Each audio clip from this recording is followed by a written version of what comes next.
Finra tells a compelling story in their March 16, 2023 FAQ about events related to MMTLP. For this video, we'll be focused on a selection of dates that Finra details in their FAQ, but we'll also attempt to understand why they left out information about a key date on the timeline. We'll begin with July 15, 2022. This is when Metamaterials made their initial filing of the Form S1 registration statement with the Securities and Exchange Commission, and will end with December 6th and December 8th, 2022, the days that Finra published the initial and the revised MMTLP corporate actions to their daily list. You'll notice that Finra includes that the S1 became effective on November 18, 2022. This coincides with the first time NextBridge Hydrocarbons publicly announced that the spin-off will be effective as of close of business New York City time on December 14, 2022. At the end of the following paragraph it reads, "Immediately after the spin-off, all shares of Series A non-voting preferred stock of Metamaterials shall be cancelled." So as early as November 18th, it was established that December 14th, 2022, at the close of business, was both the effective date of the spin-off and the cancellation date of the Series A non-voting preferred stock of Metamaterials, also known as MMTLP. As important as this isn't the main point of this presentation. Finra then points out that Metamaterials released a November 23rd PR, referred to as announcement, in their FAQ. This PR included the same December 14th share cancellation date as the November 18th prospectus, and unlike in the actual corporate actions, Finra also acknowledges in their FAQ that December 14th was the MMTLP share cancellation date. After November 23rd, Finra skips ahead to December 6th and December 8th. They used clever wording, but they basically claim that Finra created the MMTLP corporate actions to be consistent with the information provided by Metamaterials. The fact that Finra provided the language in the corporate action is corroborated by Palikaras when he includes the following line directly after the wording of the corporate action in his written statement. This language was provided to Metamaterials by Finra's corporate action team. The issue worthy of addressing at this point is that Finra neglected to include the events of December 5, 2022. According to then Metamaterials CEO George Palikaras. On December 5, 2022, the company's counsel, together with NextBridge's counsel, drafted and sent a new email requesting escalation of its concerns to Finra's executive team. This escalation reminded Finra that through no actions taken by Metamaterials, the company's Series A preferred stock began trading in 2021 and was still trading on the OTC market under the symbol MMTLP. The company's counsel stated that Metamaterials management had notified Finra of a corporate action, stock dividend, to be taken, Finra Rule 6490, approximately 3 months prior, and, as of that date, we still did not have an answer regarding whether or not Finra found the request to be deficient.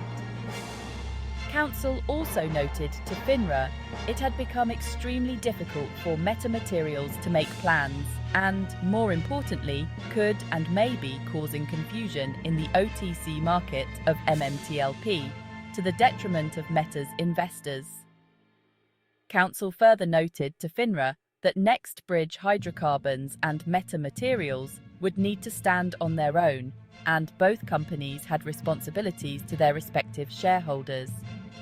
Counsel further noted to Finra that any further delays would jeopardize the respective companies' abilities to raise capital and to maintain their respective standing in the marketplace, which would be a detriment to all shareholders. According to Palikaras, on December 5, 2022, in response to the email sent to Finra's executive team, Ms. Sarah Gill from the Office of the Ombudsman responded via email to Meta's counsel, stating that Finra's President and Chief Executive Officer, Mr. Robert Cook, had referred the matter to her, and a call was scheduled for December 6, 2022, between Meta's counsel and Ms. Gill. Following the call, Ms. Gill connected and introduced Ms. Millicent Banks as the contact who leads Finra's corporate actions team. What we now know is that Finra CEO Robert W. Cook knew there was a problem as of December 5, 2022 at the latest. It was already 3 months since Metamaterials made their submission, but Finra was yet to respond regarding if their submission would be deemed deficient or proceed to Finra's daily list. Sarah Gill of Finra's Ombudsman Office notified Metamaterials to inform them that Robert W. Cook referred the matter to her and that a call was scheduled for December 6.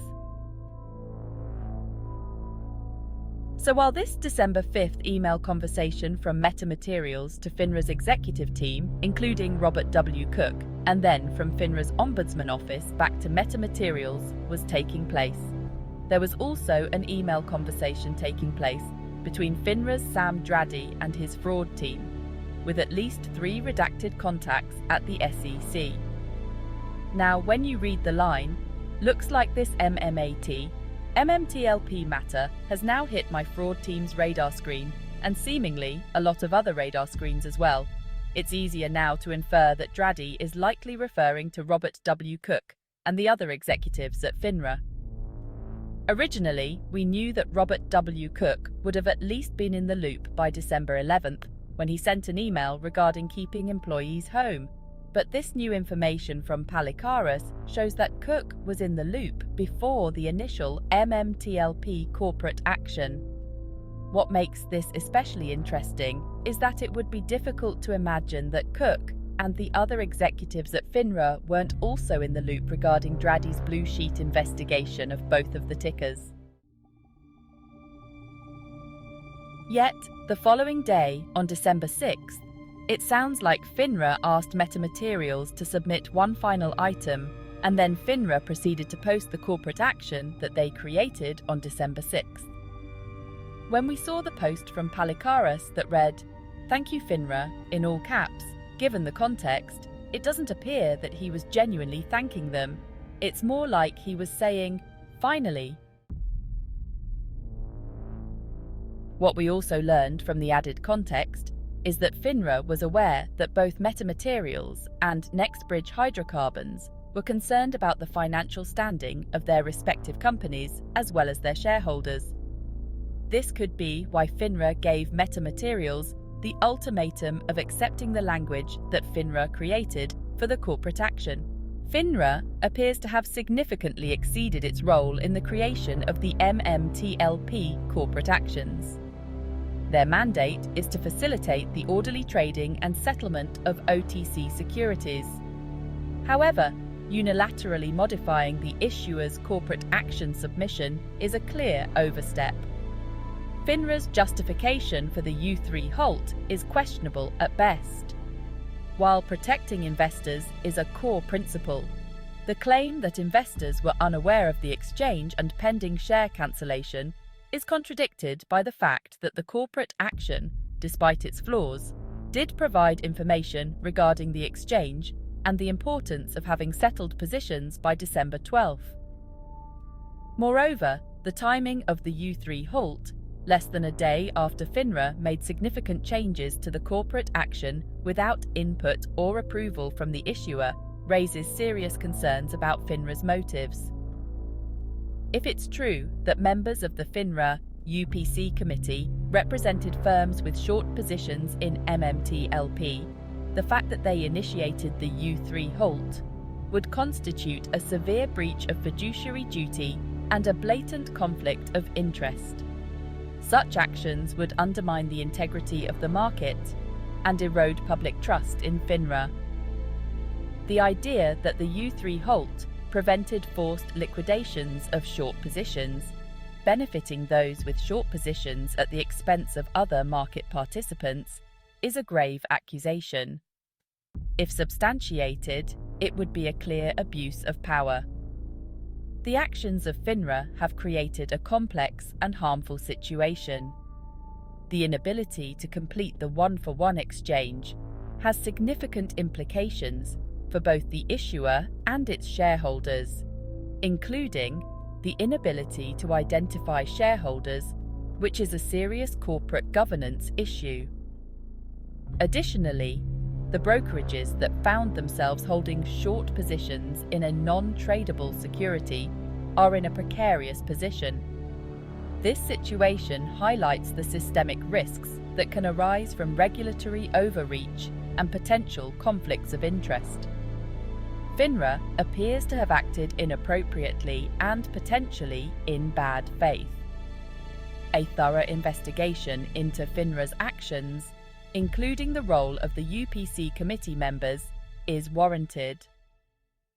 The consequences of Finra's actions for the issuer, shareholders, and brokerages are severe and require immediate attention. It is essential to protect investor interests, but this should be done in a fair, transparent, and unbiased manner. Finra's actions in this case raise serious questions about its ability to fulfill its regulatory role. On January 31, 2024, Robert W. Cook responded to Ralph Norman and over 70 more members of Congress regarding questions related to MMTLP that circulated in an open letter.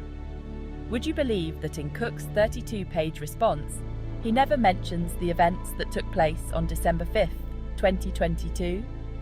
Not only that, but the two FAQs released by Finra, in an alleged effort to provide transparency, they also neglected to mention the events of December 5, 2022. I think it's obvious that Finra had something to hide. Thanks to the one fulfilled FOIA request out of thousands, and this new statement by George Palikaras, we now have better insight into what Finra has been trying to hide.